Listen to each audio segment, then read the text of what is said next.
vous allez bien.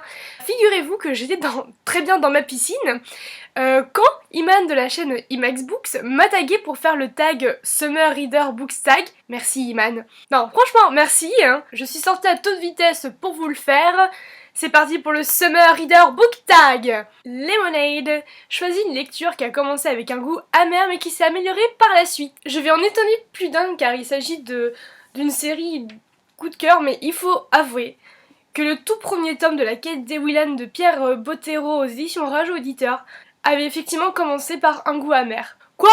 Et Willan? Sérieux? Je m'explique avant le drame. Quand je l'ai commencé, les premiers chapitres, j'ai absolument pas accroché, je comprenais pas trop ce qui se passait, c'était bizarre et bon du coup j'ai reposé le livre.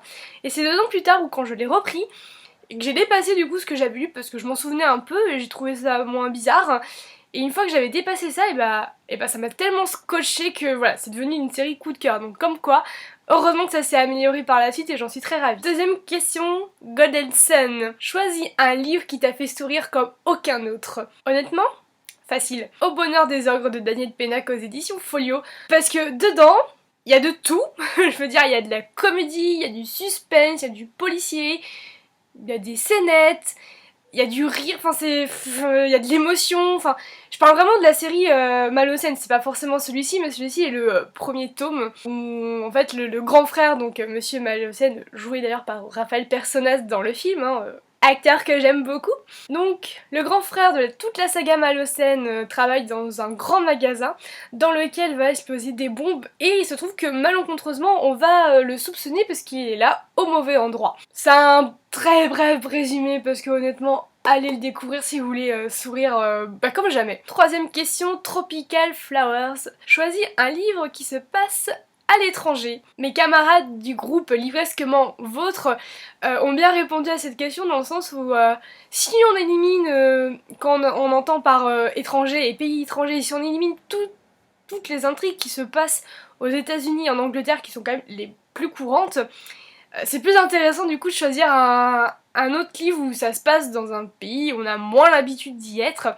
Et pour ça j'en ai choisi un frais en fait, très frais. Je pense que pour l'été ça se lira très bien. On va partir mesdames et messieurs en Laponie avec les aurores boréales et le froid en compagnie des Lapons où il se passe des choses étranges là-bas. On va enquêter avec un enquêteur de la police des Rennes et sa nouvelle collègue, jolie collègue d'ailleurs. Et tout ça, ça se passe dans le livre de Olivier Tric, Le Dernier Lapon aux éditions Point. Excellent polar. En 2013, il a raflé presque tous les prix dans le domaine du polar. Prix du polar francophone, prix du quai du polar, prix du mystère de la critique. Allez-y. Quatrième question, Tree Shade. Choisis un livre dans lequel tu trouves un personnage mystérieux ou louche. Alors, le personnage le plus chelou que j'ai trouvé dans un livre, en fait c'est tout récemment vu que c'était une lecture des vacances d'été, dans le thème, c'est un profileur allemand. Alors à la base j'aime bien les personnages de profileurs parce qu'ils rentrent dans la tête des tueurs en série, etc. C'est hyper intéressant. Mais alors lui il est vraiment bizarre parce que il parle pas beaucoup et quand il parle c'est pour donner des directives, un peu comme le caporal, donc il est hyper agaçant et il fait des trucs vraiment bizarres. Je crois que j'arrête pas de le dire, mais il fait vraiment des trucs bizarres parce qu'il est vraiment chelou. On arrive parfois à le trouver et il se met des aiguilles dans la main. C'est de l'acupuncture, mais enfin voilà, il fait ça à des moments un petit peu pas prévus pour. Dès qu'il arrive dans une ville, il va dans une librairie, une grande marque de librairie, enfin une grande enseigne de librairie pour dérober un livre. Oui, il est dans la police, mais il dérobe des livres. Et ce personnage-là, au nom de famille imprononçable, je me lancerai absolument pas dans l'allemand, se trouve dans 48 heures pour mourir d'Andreas Gruber, là en l'occurrence édition France Loisirs. Heureusement qu'ils sont pas tous dingos dedans. Beach Sound choisit un livre un peu grossier, qui manque de polissage ou qui est pas très bien développé. Alors là comme ça, il m'en vient un tout de suite dont je vais vous parler parce que comme il faisait partie d'une sélection, donc toujours du salon du polar du coup, pour le prix du polar francophone, et comme il faisait partie de la sélection et que je faisais partie du jury, donc j'ai dû quand même le lire en entier entre guillemets pour vraiment avoir les arguments pour mon avis en fait, pour ma critique que je devais faire. Donc il fait je crois entre 400 et 500 pages, c'était long à digérer. Je vous parle du livre de Eric Robin, je sais pas comment on le prononce, Le silence des loups. Je ne l'ai pas dans ma bibliothèque, comme vous pouvez vous en douter. Et c'est parti pendant des heures. Promis, je vais pas vous en parler pendant des heures. Avant toute chose, avant de commencer par ce qui fâche, je dirais à l'auteur pardon. C'est vraiment que mon avis et c'est subjectif et je suis très contente qu'il ait son public. Et je suis contente qu'il y a des gens qui aiment ce qu'il fait.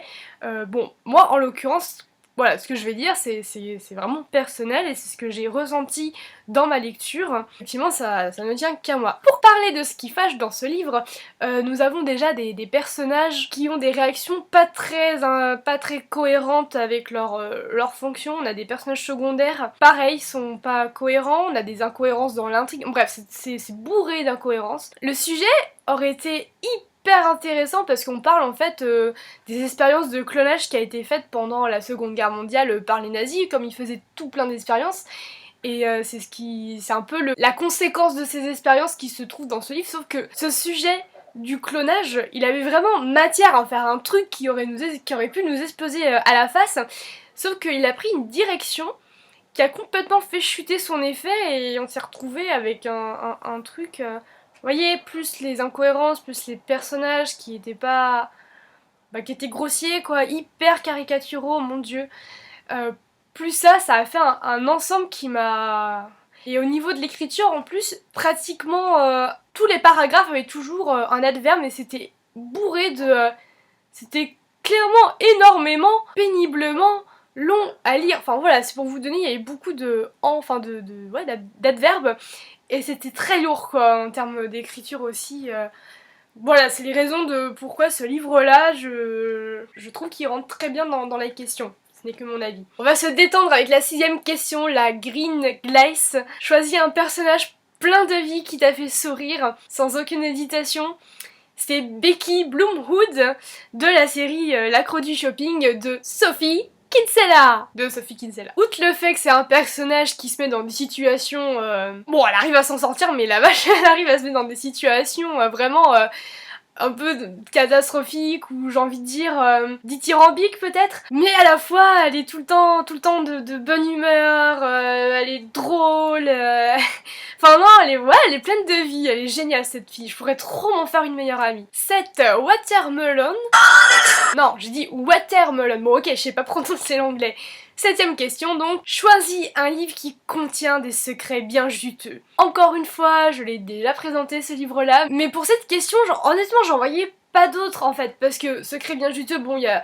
Dans des polars par exemple, il y a toujours parfois des secrets de famille, etc. un petit peu, mais ce livre-là, que je vais vous présenter à l'instant, il y a que des coups de théâtre et du rebondissement, et c'est le seul livre, vraiment, où à chaque fois qu'il y avait un rebondissement, j'étais genre « Oh !» Je tombais des nues. Et je suis tombée des nues plein de fois. Donc c'est pour vous dire qu'il y a plein de secrets juteux.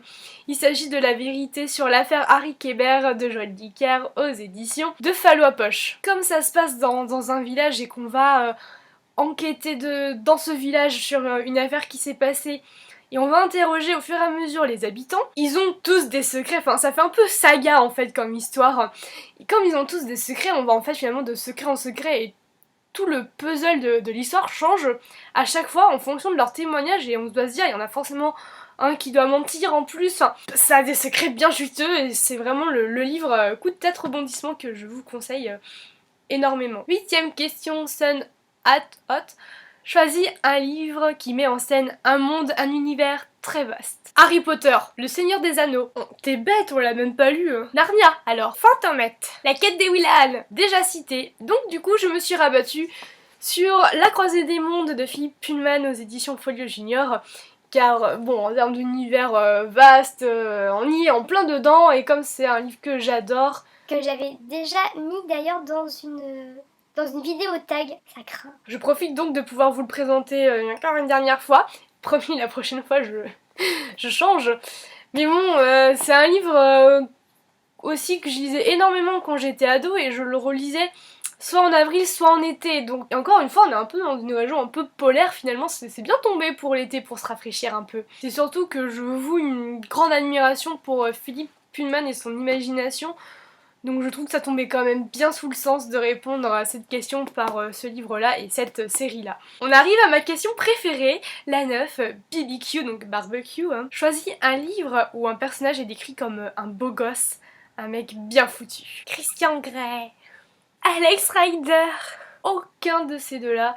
J'ai choisi sans contexte et pourtant j'attache pas forcément un physique particulier au mec de livres, souvent d'ailleurs souvent le même. Mais lui je sais pas pourquoi, mais dans la manière dont il est décrit, je l'imaginais genre waouh, enfin trop sexy, c'est un des seuls romans où ça me faisait cet effet-là. Il s'agit du personnage de Jericho Z. Barons dans la série Les Chroniques de Machiavel de Karen Marie Moning. Édition j'ai lu, j'ai actuellement que le 5 tomes. J'ai actuellement que le 5e tome, il y est dans tous. Et juste pour vous brosser un peu le portrait de pourquoi je le trouve hautement bien sexy, etc. Donc ce cher Barons est brun, musclé, il sait très bien combattre et vous défendre. C'est un peu un ange gardien. Quand il parle pas tant que ça, mais quand il parle bien. Il préfère l'action au geste et surtout, mesdames ou messieurs, il tient une librairie. Je veux dire, voilà quoi, il tient une librairie à Dublin. Voilà, c'est le fantasme. 6e question. Partage ce tag, je partage ce tag.